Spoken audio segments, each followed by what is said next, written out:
Hey everyone, my name is Dr. Ray Pastor, and today I'm going to talk about the Apple Watch 3, and I'm going to kind of compare it to the Garmin Vivoactive 3 because they're kind of the two watches a lot of people are looking at, and I just want to talk about the differences really between Apple and Garmin's ecosystem. And this is coming from a professor of technology. I'm also someone who works out all the time, uses a watch to track my activities. So activity tracking is a big thing. So I'm not going to talk about smartwatch features here. I'm not going to talk about notifications. I'm really going to talk about this from a fitness angle and the things that someone like me, someone that what I care about as I was comparing these two devices and trying to figure out what I should buy. I'm going to show you, I've kind of written out the features here, and then I'm going to go in and actually show you a bunch of screenshots of various different things that I've noticed. All right, so first I'm going to go through the big differences between these two devices. So what are the big differences? I think the biggest difference between the Apple Watch and the Vivoactive, one of the huge differences is the ability for the Apple Watch to have LTE. This means that it has a phone connection. I think that's a really big feature for someone who works out. I surf all the time, I run, and I do various activities, even just being at the beach, where having a phone on me is either impossible or just not feasible. When I'm out surfing, I do not have a phone on me. Why is that important as a surfer? Who needs, I'm not trying to take calls when I'm surfing, but I have 3 children. Being able to take an emergency call or text would be nice. Additionally, this summer I suffered an injury while surfing, a large laceration on my hand. Fortunately, I was able to paddle in and there were lifeguards right there and they were able to help me. But if that wouldn't have happened, being able to use my cell phone would have been a huge help in that instance. So I think for things like that, in places where you can't take your phone, I think having a cell phone is a great feature. One thing I do want to mention is that when you're using LTE on your watch, the phone does have to be on. So like if your iPhone dies, your watch isn't going to be able to make calls. Additionally, you do have to have an iPhone to have the Apple Watch, which is slightly a disadvantage. I really think Apple's missing the ball there by not allowing people with Android to at least have the watch as well. All right, next, music. So Vivoactive, none of the Garmin devices have LTE service on them. I assume that'll change in the next 2 years, but for now they do not. All right, next big thing, music. So on the Apple Watch, there's storage space and you can actually put music on the watch. So you can put your own music on it and then use Bluetooth headphones. If you don't have Bluetooth headphones, you have to buy them. They're around, the cheap ones on Amazon are around $50. The Apple ones are like $100 to $150. So that is an extra expense if you don't have Bluetooth headphones. But you can stream via the watch without a phone around. You can also, so Apple also allows you, so yeah, streaming. So in addition to just installing your own music on, I mean, I don't have my own music anymore. I haven't had my own music in years since I've been using Spotify and other Pandora and other services. So I don't really have music anymore. It's all just via the cloud. It seems like a pain for me to even have it. So they do offer streaming. Streaming is awesome. You can use Apple Music and you can stream music directly to the watch. The bad thing about this is that it costs $10 more a month. So that's another fee in addition to paying LTE. You have to pay another $10 a month. So is it worth streaming music for $120 a year? I don't know. That's your call. But I do think when I start looking at the Apple Watch, one of the disadvantages is that it keeps adding up in cost as I go on. You buy the watch. The LTE watch is for me it was $460 with tax. $420 plus the taxes and fees, it was $460. Plus, I don't have Bluetooth headphones, so if you do, but that's another $50. Then I have to pay the data service. That's another $10 a month. Then I have to pay for streaming music. That's another $10 a month. Then I have to buy a lot of the apps, which we'll get to in a minute as well. But you can stream music, and they do offer a radio station, which is going to be free to stream. So they do offer an option that you don't have to pay for there. As far as music on the Garmin devices, like the Vivoactive, Vivosport, and all the devices up from there, like the Phoenix and Forerunner, you can stream music from your phone. So you can control, you don't really stream the music, but you can control it. So if the music's playing, so if I have Spotify playing on my phone at the gym and I'm connected to headphones via my phone, whether it's Bluetooth or wired, I can control that from my watch. So the ability to control music, I can do from Garmin or Apple devices. And the good thing about the Vivoactive is that I can actually use Spotify, or if you have Amazon Prime, you get free Amazon Music, which a lot of people have. So that's always an option as well. You can also use that Apple Music, and whatever you can have on your phone, you can control from the Vivoactive. All right, next thing, and let's go to Apple's first, and then we'll get to all the stuff Garmin does. All right, outdoor swimming. So outdoor swimming means like if I'm going to swim in a lake or I'm going to swim anywhere I don't know the distance that I would need GPS. Apple does that. The Garmin Vivoactive and Vivo Sport do not do that. All the devices up from them, like the Forerunner 935 and the Phoenix series, they all do track that same thing. Um, and being a surfer, I have a Vivoactive HR, and I actually do track my surfing with my Vivoactive HR. By one of the cool things about Garmin is there are some workarounds. So I actually track my surfing by saying I'm going biking, and then I go online and I change it from biking to surfing, and I'm able to track my surfing workout. Kind of a little workaround. But it does, in general, the Vivoactive and Vivo Sport are not going to do outdoor swimming. And the GPS can be really bad when doing outdoor swimming on these devices because um, it's not going to be accurate. The GPS just won't be accurate when the watch is underwater. All right. So, detects heart rate on changes. So the Apple Watch doesn't detect heart rate 24/7 every second. It detects heart rate on changes. So if your heart rate hasn't changed for 10 minutes, really, it's not going to show any detected changes. It can detect your heart rate every minute, every 30 seconds, every 20 minutes. It's kind of going to be variable throughout the day. But when you're working out, it does detect it every second. Now, on Garmin, the way it works is that it's the new Garmin devices, even the HR that I currently use, the Vivo Sport, Vivo Active, Vivo Smart, the Phoenix series, Forerunner 935, they all have a new sensor which detects your heart rate 24/7 every second. So your heart rate is being detected every second whether you're working out or not. All right, and finally, the other difference, the one thing, and this is kind of a difference between the two, is Apple does allow you to connect to some foot pods as long as they have Bluetooth on them.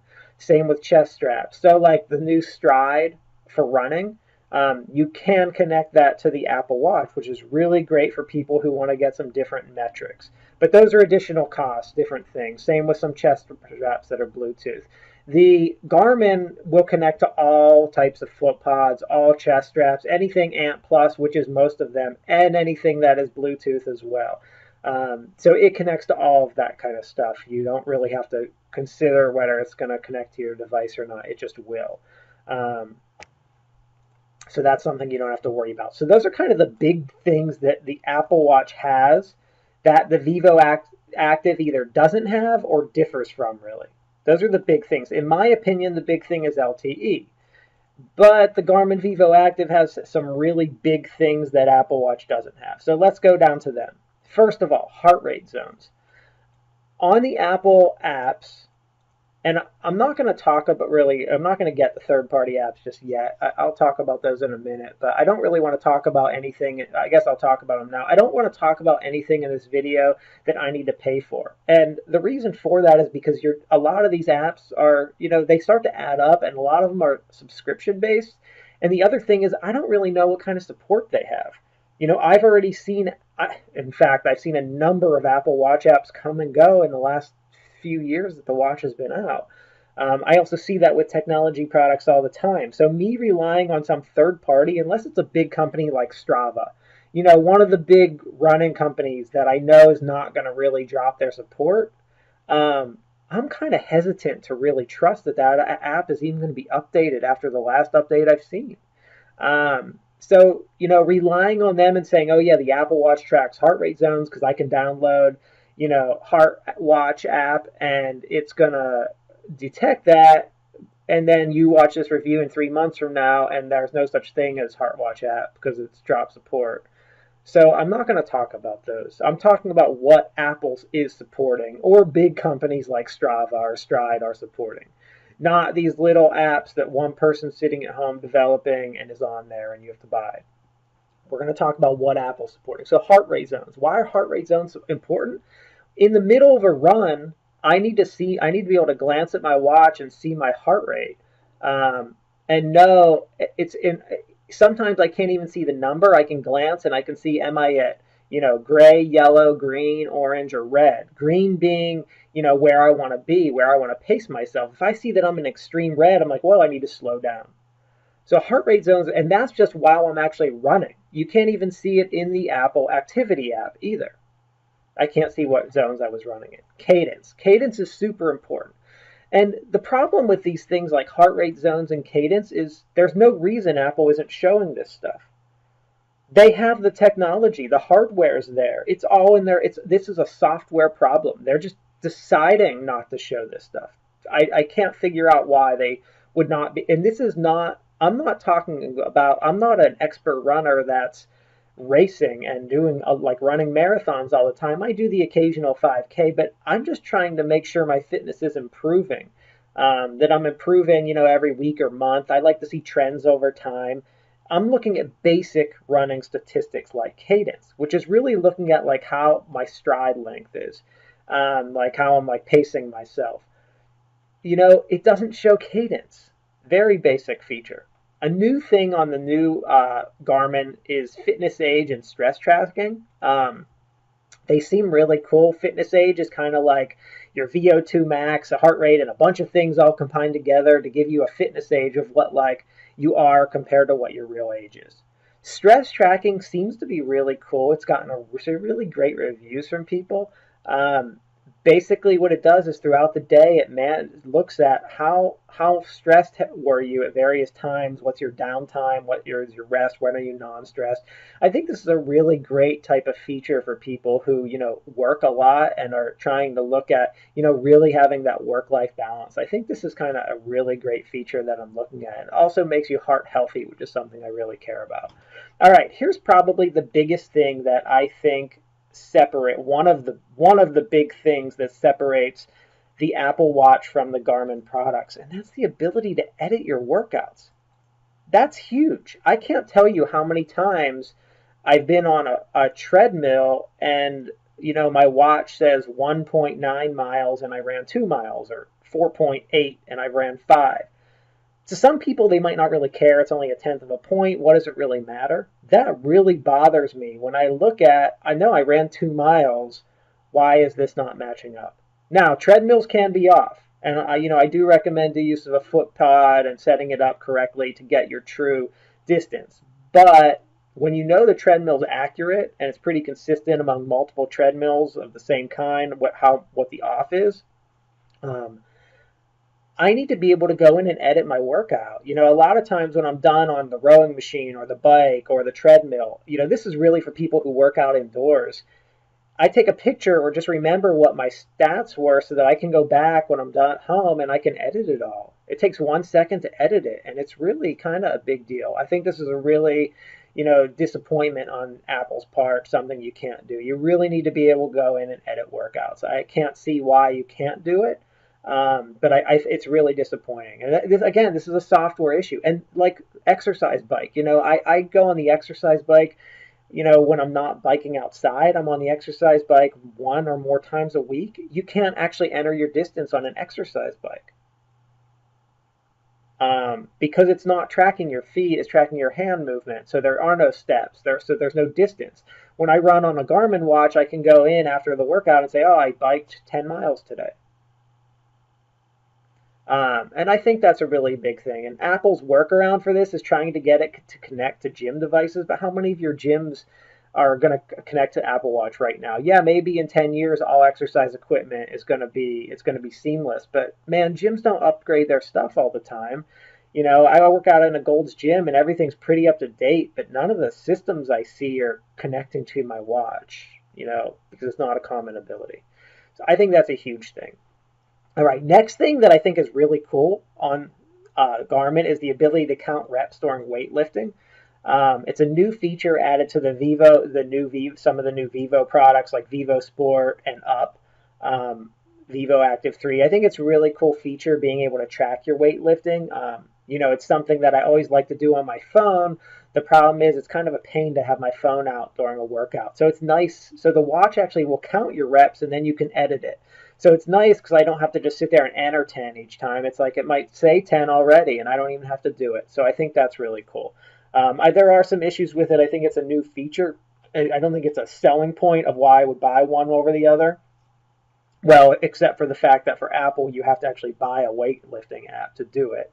So it just comes with Garmin. And by the way, that Apple Watch I told you that was $460 with LTE, the Garmin Vivoactive is $320 with tax. So you're talking about almost $150 difference between these two. And in my opinion, the big difference is LTE. The only reason I would go, I think personally, I would go with the Apple Watch, just after going through all these features, would be the LTE. Unless you care about smartwatch stuff. We'll get to that as I go through this, though. All right, we talked about heart rate, a temperature sensor, which is really cool. So as you're outside and everything, it can tell you, what the, temperature is during your activity and what your, which I think is pretty neat. All right. It can also, like during running, tell you your temperature. I think that's kind of cool. Not that big of a thing. Obviously, we talked about connect foot pads and chest straps. All right, always on screen.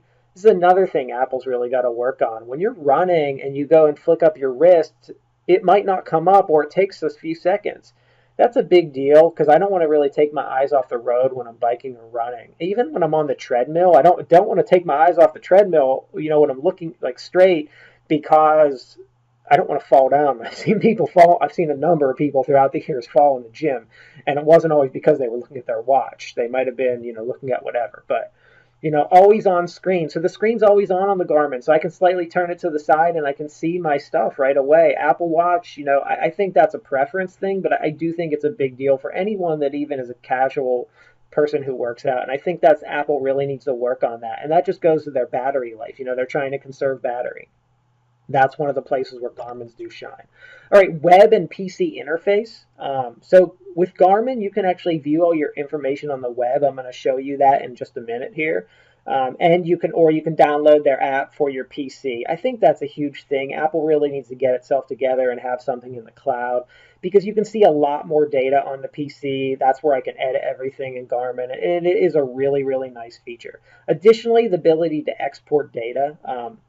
You can't really, Apple's been getting better at this, especially with working with companies like Strava, but it's still not seamless. Like Garmin, it pushes automatically. Apple, there are a few workarounds that I have to go through. It doesn't just do it. I have to actually pay an app to go through and export all my data from the Apple Activity app to Strava, which is kind of a pain. Additionally, I can view activities on the watch. This isn't a big deal to me personally, but I know for other people it is. It's sometimes nice to, when I'm sitting in my office, maybe I didn't look at my stuff throughout the day, and I can scroll through my watch and see what was my last run and everything. This isn't as big a deal to me. As long as I can see it on the phone, I'm pretty happy. Graphs and charts. Garmin just has endless of these, and some of them are really, really useful. I'm going to show you that in just a minute. Another big thing, I think this is a big difference, is that when I start an Apple activity, I can't tell that my GPS is on. It just starts it. Whereas Garmin, I start the activity, like if I'm going to go run, I click run, it'll show me, it'll say, okay, GPS connected now, and then I start my activity. So I won't start until my GPS is actually connected. Next is sleep tracking, which I do think is kind of a big deal. I do like to see my sleep, even if you're charging your stuff overnight. It's really nice to be able to see, am I meeting my sleep? I don't think this is something people need to do every night, but it is fairly accurate, and it's nice to do every once in a while to see what my deep versus not deep sleep is. With Apple, you have to pay for something.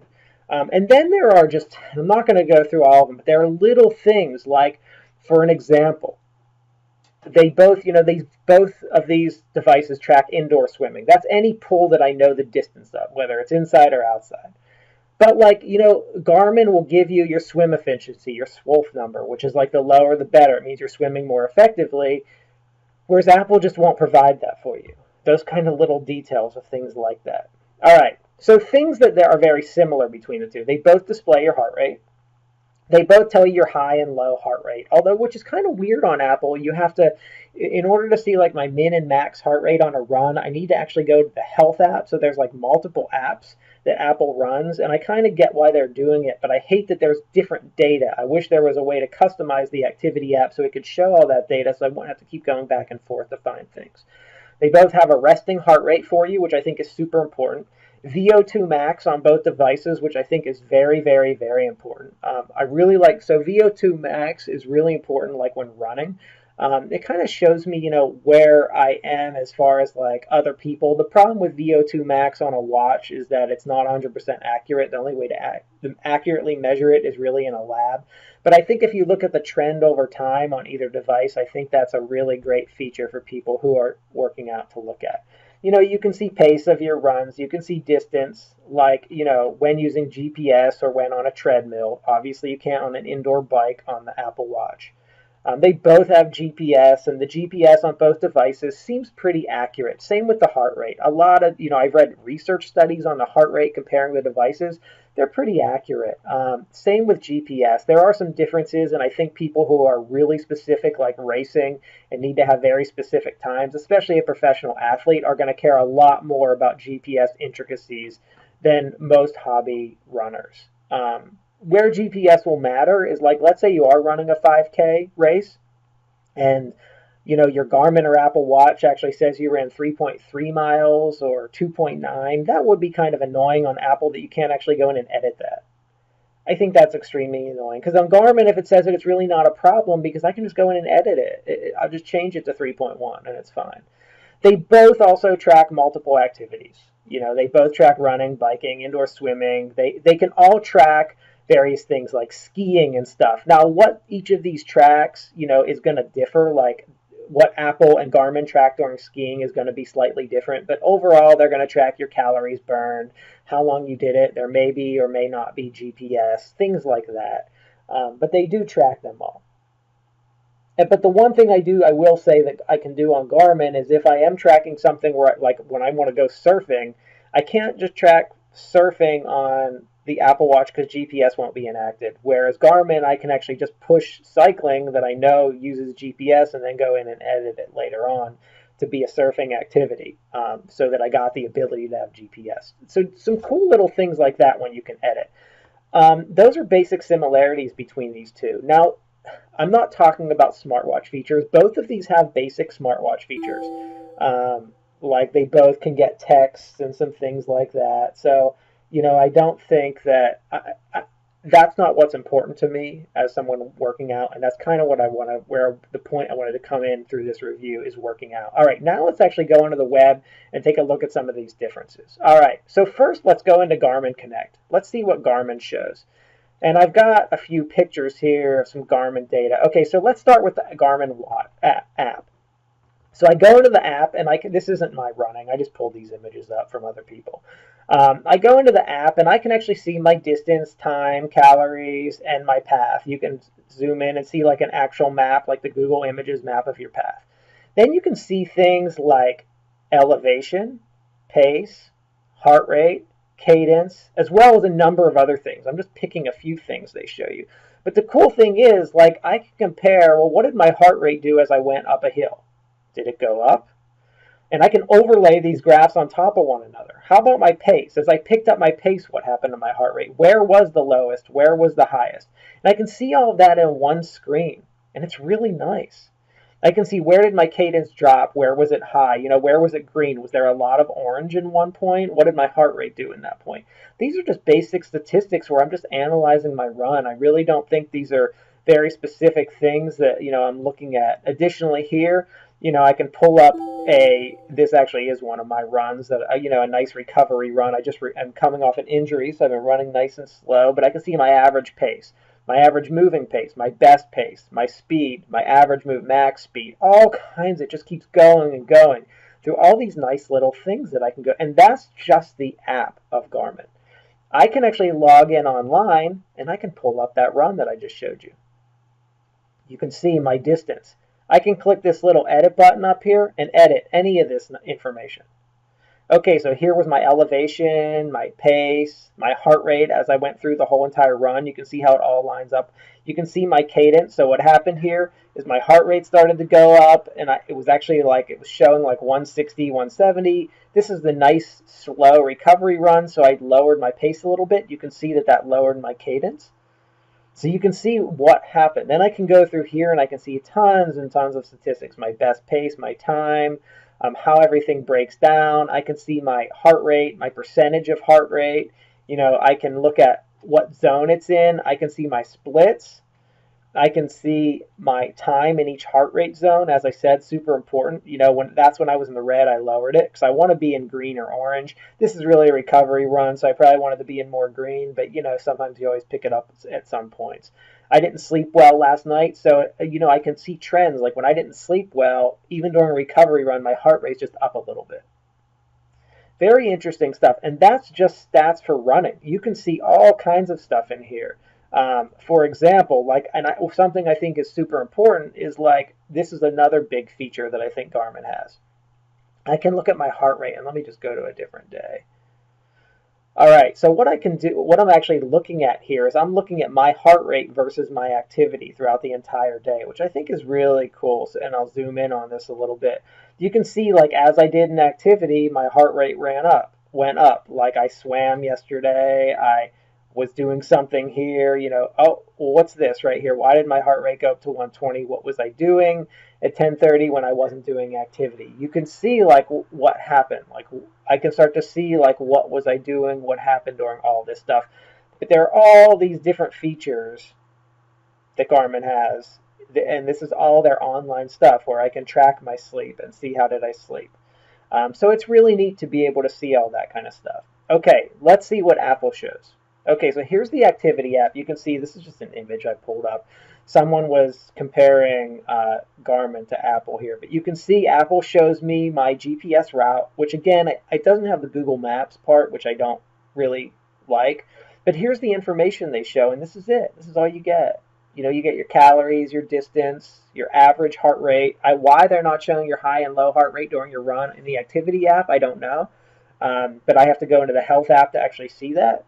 Same with like VO2 Max. I need to go into the health app to see that. No cadence information. I see my average speed, but that's it. Very basic information, which is surprising because, and the reason I don't understand this is because Apple has the ability to show all of this stuff. They're choosing not to show it for some reason. And here's just a zoom in of what it looks like. Some various things. This just surprises me when you're so used to seeing all this information and data in Garmin, going to the Apple Watch and just seeing some very, that's it. Very basic information when I know it does all the same stuff. So it's very surprising. So what this comes down to is several things. So first of all, I think if you work out, I think for working out, I think there's no question. I don't even think it's a comparison. I think big things like the ability to edit your workouts, just purposely not showing stuff so that I have to pay for, an app or pay for some service to track my cadence, I think is ridiculous when they could do it. I really feel like Apple is trying to force us to go to third-party apps because they want the third-party apps to make money. And that really bothers me.